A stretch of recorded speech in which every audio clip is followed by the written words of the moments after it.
Pozdrav svima i dobrodošli. Prije mjesec dana izašao je novi Xerjoff miris Amabile iz njihove V kolekcije i napokon sam ga imao prilike testirati. Prije svega, zašto se kolekcija zove V? Jednostavno zato jer je to njihova Velvet kolekcija i zbog toga su sva pakiranja u njoj presvučena baršunom. A zapravo se radi o bivšem Sospiro brendu kojeg je 2010. osnovao Sergio Momo, vlasnik Xerjoffa, da bi se ove godine Sospiro preimenovao u Xerjoff V, dok je ime Sospiro prestalo postojati. Najpoznatija izdanja iz te kolekcije su Accento i Erba Pura, a Amabile svojom strukturom slijedi njihov put i pune blještavih, svježih voćnih nijansi u kombinaciji sa cvjetnim i začinskim notama.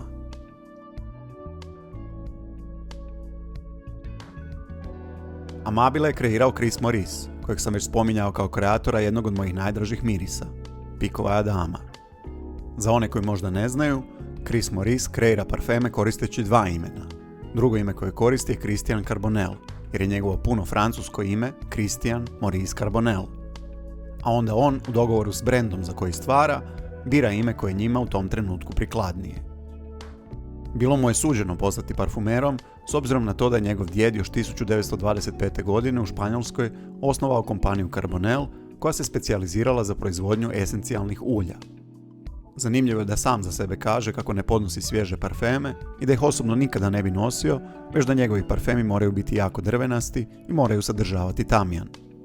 Još kao dijete, najviše je mrzio kada mu je mama prije odlaska u školu stavljala velike količine svježe kolinske vode, koju je odbijao i prezirao. No osobne preferencije su jedno, a posao je nešto sasvim drugo. Amabile je drvenasti aromatični miris s mnoštvom svježih nota i vrlo vjerojatno ga on sam nikada ne bi nosio. Prodaje se u pakiranjima od 50 i 100 ml, a koncentracija je eau de parfum.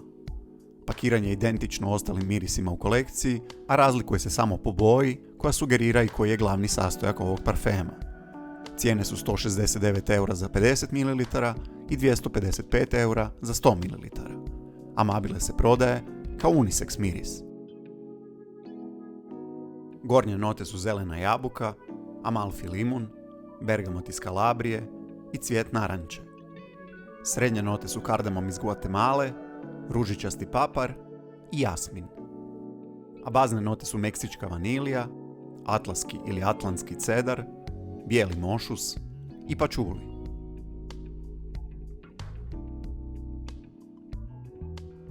Otvaranje pršti svježim i kiselkastim nijansama zelene jabuke, bergamota, limuna i cvijeta naranče, ali vrlo brzo nastupaju i tople začinske note, dok u prvih par minuta definitivno možete osjetiti lagane slankaste note mošusa, koje kao da sugeriraju šetnju kroz elegantni talijanski gradić uz more, možda baš Amalfi ili Portofino. Nakon par minuta počinje se naslućivati i drvenasta pozadina cedrovine, a nakon 10 minuta miris praktički skreće i u gurmanske vode. U razdoblju prvih pola sata, uz notu jabuke koja je stalno prisutna i začinske tonove kardamoma, počinju se probijati note vanilije i pačulija, koji više doprinosi slatkoći nego što donosi očekivane zemljane tonove. Tada Amabile miriši kao primamljivi, topli talijanski desert od finog tijesta, jabuke i limunovog soka, koji je posut vanili šećerom i nevjerojatno je ugodan, profinjen i originalan. To razdoblje traje oko 2 sata, a gurmanske note miješaju se sa cvjetnim nijansama jasmina i cvijeta naranče, koji u kombinaciji s vanilijom i bijelim mošusom daju mirisu lagani puderasti karakter.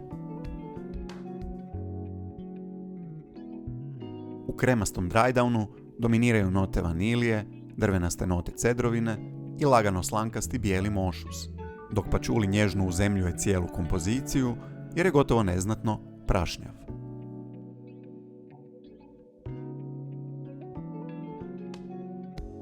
Amabile traje preko 10 sati, a spada među rafinirane mirise koji vas neće ugušiti svojom projekcijom. Prije bih rekao da je smiren, umjeren, ali itekako primjetan i privlačan.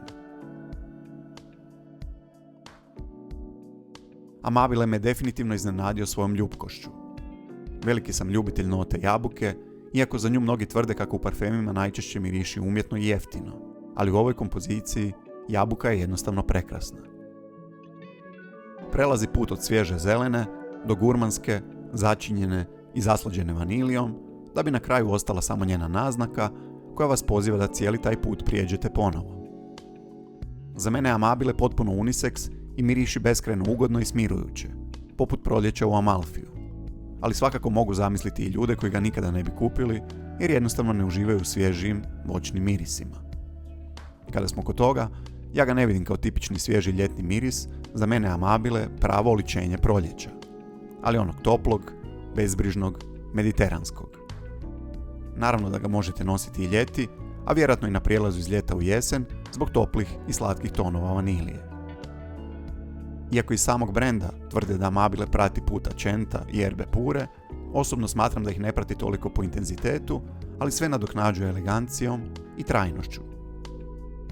Accento volim i imam ga u svojoj kolekciji, ali je vrlo jak i privlači pozornost.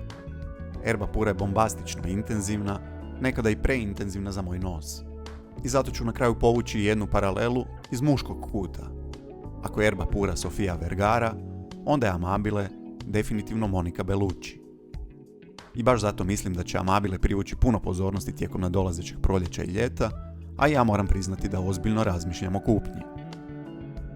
Eto, to su bili moji prvi dojmovi o ovom parfemu. Vas pozivam da ga probate čim budete u mogućnosti i da komentirate svoja dosadašnja iskustva sa Xerjoff parfemima. A ja se bacam dalje na posao jer je stiglo još puno novih semplova. Do skorog viđenja, lijepi pozdrav i čuvajte se. Bok!